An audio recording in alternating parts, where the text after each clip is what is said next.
अब हम आपको आपकी ट्यूशन क्लास में दरअसल लेकर चलना चाहते हैं और इस क्लास में आपका हाजिर रहना बहुत जरूरी है। आज हम ट्यूशन वाले सॉल्यूशन का एक विश्लेषण करने वाले हैं और यह विश्लेषण आपको अपने पूरे परिवार के साथ बैठकर देखना चाहिए, क्योंकि बात अब आपके बच्चों के भविष्य की है। और ऐसे में आज हम देश के करोड़ों माता पिता के सारे डाउट्स क्लियर कर देना चाहते हैं और हमारे आज के इस एनालिसिस का आधार है शिक्षा के क्षेत्र में ट्यूशन की एक सबसे बड़ी कंपनी FIIT JEE और आकाश इंस्टीट्यूट के बीच हुई एक बहुत बड़ी डील। अब देखिए, डील तो इन कंपनियों में हुई, लेकिन इस डील से सबसे बड़ा नुकसान उन स्टूडेंट्स का हुआ है जो कि इस कंपनी में अपना कोर्स पूरा कर रहे थे। आज गाजियाबाद और नोएडा के FIIT JEE सेंटर्स के बाहर कई पेरेंट्स इकट्ठा हुए और पेरेंट्स का यह कहना है कि FIIT JEE ने छात्रों से बड़ी रकम वसूल तो की, लेकिन अब वो अपने बच्चों का भविष्य अंधेरे में देख रहे हैं। उनका यह कहना है कि या तो उनकी फीस वापस कर दी जाए या फिर कोर्स को पूरा कराया जाए। इन पेरेंट्स का यह आरोप है कि FIIT JEE ने छात्रों से 2 साल की फीस पहले ले ली थी, लेकिन अब संस्थान बंद करने की योजना बना रहा है और इसके साथ ही शिक्षकों को उनकी सैलरी नहीं दी गई। इसीलिए कई शिक्षक संस्थान छोड़कर दूसरे कोचिंग सेंटर में जा चुके हैं या फिर अपनी खुद की कोचिंग शुरू कर चुके हैं और इसका सीधा इंपैक्ट छात्रों की पढ़ाई पर पड़ रहा है।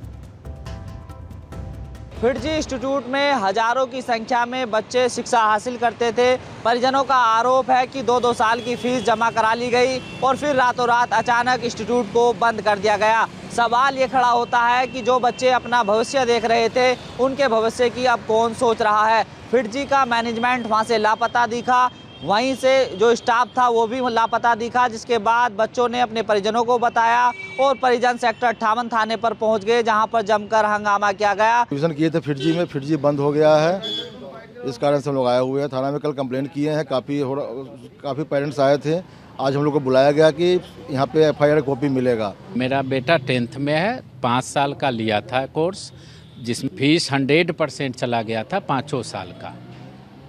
उसमें 2 साल का बैलेंस है, 3 साल हमारा बच्चा पढ़ा है। FIIT की तरफ से मंडे को एक मैसेज आया कि आप लोग आकाश में शिफ्ट कर जाइए। थाना 58 क्षेत्र के अंतर्गत FIIT का एक सेंटर चलता है, जिसमें उनकी 2 दिन से क्लासेस नहीं हुई थी, तो कुछ गार्जियन और बच्चे आज आए हुए हैं थाना 58 में।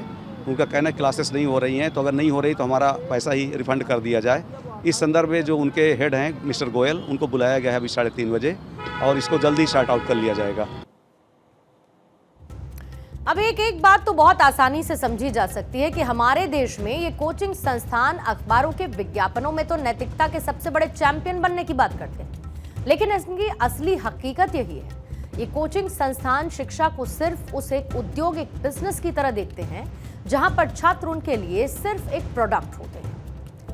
अब आप खुद से सोचिए कि जिस देश में 10 लाख सरकारी और करीब 3.5 लाख प्राइवेट स्कूल हैं, 82,480 सरकारी सहायता प्राप्त स्कूल हैं, 26,52,35,830 स्टूडेंट्स हैं, उस देश में पढ़ाई को एक उद्योग बनने में कितना ही समय लगा होगा और इस उद्योग से होने वाली कमाई लाखों करोड़ों की हो चुकी है और साल 2028 तक ये कोचिंग इंडस्ट्री 1,34,000 करोड़ रुपए की हो सकती है। भारत में इस समय छोटे बड़े 68,000 कोचिंग इंस्टीट्यूट्स हैं जो कि आपके बच्चों का भविष्य बनाने का दावा करते हैं, लेकिन सच तो ये है कि अपना खुद का भविष्य बना रहे हो। और कोचिंग संस्थानों की इसी प्रतिस्पर्धा, इसी कंपटीशन का यह नतीजा है कि हमारे देश में कोटा जैसी कोचिंग फैक्ट्रियां लग चुकी हैं, जो कि अपनी शिक्षा से ज्यादा सुसाइड के लिए जानी जाने लगी। इन कोचिंग संस्थानों को सिर्फ ऐसे छात्रों की तलाश रहती है जो कि अखबारों में विज्ञापन के काम आ सके, जहां पर इनके लिए छात्र एक प्रोडक्ट की तरह होते हैं और जो प्रोडक्ट इनके हिसाब से अच्छा होता है वो ही आगे इनके लिए टॉप गेनर होता है। यहां पर टॉप गेनर का मतलब उन छात्रों से है जिनका इस्तेमाल ये कोचिंग संस्थान करते हैं। आपने वो बड़े बड़े विज्ञापन देखे होंगे जहां पर ये टॉपर नंबर 1, टॉपर नंबर 2 और टॉपर नंबर 3 आपको दिखाते हैं तस्वीरों के साथ बड़े बड़े होर्डिंग्स में। ये सिर्फ और सिर्फ इनके बिजनेस मॉडल के टॉप गेनर्स होते हैं और इससे ज्यादा कुछ नहीं होते हैं। इसका एक उदाहरण आप ऐसे समझिए कि इसी FIIT JEE ने बीते साल अखबारों में एक एडवर्टाइजमेंट दिया। इस विज्ञापन की एक कॉपी, जो कि आपको इस वक्त स्क्रीन पर एक नीला हिस्सा नजर आ रहा है, इसे हमने जानबूझकर ब्लू किया क्योंकि इसके पीछे एक छात्रा की शक्ल लगाई गई थी, एक पिक्चर लगाई गई थी। अब जरा आप नीचे लिखी लाइनों पर गौर करिए।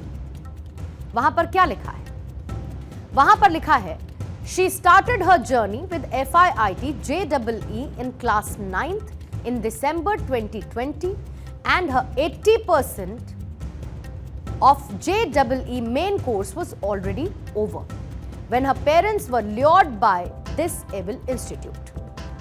मतलब यहां पर यह इंस्टीट्यूट कह रहा था कि इस छात्रा का 80% कोर्स पूरा हो चुका था जब इसके पेरेंट्स ने इसे किसी दूसरे कोचिंग संस्थान में भेज दिया, और उस कोचिंग संस्थान को ये एविल इंस्टीट्यूट बता रहे हैं। अब इसमें आगे क्या लिखा है? आगे लिखा है, she was a top performer at FIIT JEE and now she has performed behind many FIIT JEE students. यहां पर इतना मतलब इसका यह है कि जब ये FIIT JEE में थी तब टॉप परफॉर्मर थी, और जब ये इंस्टीट्यूट छोड़ दिया तो फिर FIIT JEE के कई ऐसे छात्र थे जिनसे ये पिछड़ गए। ये सब कुछ कहते हुए इस कोचिंग संस्थान ने उस लड़की की तस्वीर तक को प्रकाशित कर दिया।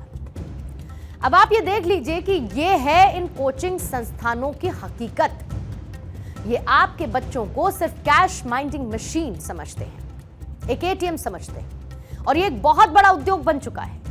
ऐसे में आज हम सिर्फ इतना ही कहना चाहते हैं कि आप अपने बच्चों को जीवन की इस रेस से बाहर निकाल लीजिए, क्योंकि अगर आपके बच्चे इस रेस से बाहर आ जाएंगे तब भी वो खुद अपनी क्षमता से वो सब कर पाएंगे जिसके लिए वो नेचुरली बने हैं। और कोचिंग संस्थानों को भी ये समझना होगा कि शिक्षा में स्वार्थ की बूटी आपके चरित्र को अंदर से बीमार कर सकती है।